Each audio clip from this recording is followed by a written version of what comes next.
আসসালামু আলাইকুম রহমতুল্লাহ বারাকাতুহ। সুপ্রিয় দাখিল পরীক্ষার্থীবৃন্দ, তোমরা যারা 2025 সালে দাখিল পরীক্ষা দিতে যাচ্ছ, তো আজকে তোমাদের কিন্তু গণিতের পরীক্ষা হয়ে গেল। তো গণিতের পরীক্ষা তোমাদের কেমন হয়েছে, কয়টি এমসিকিউ তোমাদের কমন পড়েছে, আমাদেরকে কমেন্ট করে জানাবে। তো আমি আশা করছি তোমাদের পরীক্ষাটি ভালো হয়েছে। তো আমি প্রথম পত্রের সর্বশেষ সাজেশনটা আমরা দিব, এরপরে আমরা তোমাদের জন্য এমসিকিউ সাজেশন দিব, এরপরে সিকিউ সাজেশন দিব। আমাদের সঙ্গেই থাকবে।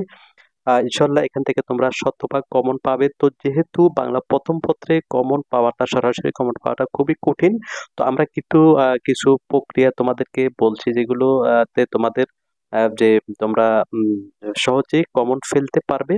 তো তোমরা জানো যে বাংলা মানবন্ধন হচ্ছে 100 নাম্বার বহু নির্বাচনী 30টি প্রশ্ন থাকবে, 30 নাম্বার।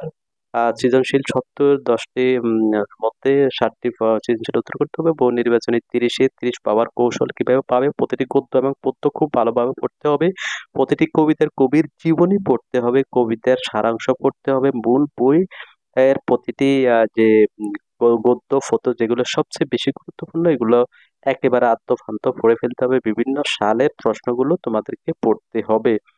এবং দেশের শীর্ষস্থানীয় যে সমস্ত মাদ্রাসাগুলো আছে সেগুলোর প্রশ্নগুলো পড়তে হবে। সৃজনশীলে 10-এ 10 পাওয়ার বা কমন ফলানোর কৌশল হচ্ছে সাজেশনে উল্লেখিত প্রতিটি গদ্য এবং পদ্য ভালো করে পড়তে হবে। প্রয়োজনীয় ও গুরুত্বপূর্ণ অংশগুলো খাতায় লিখে রাখতে হবে।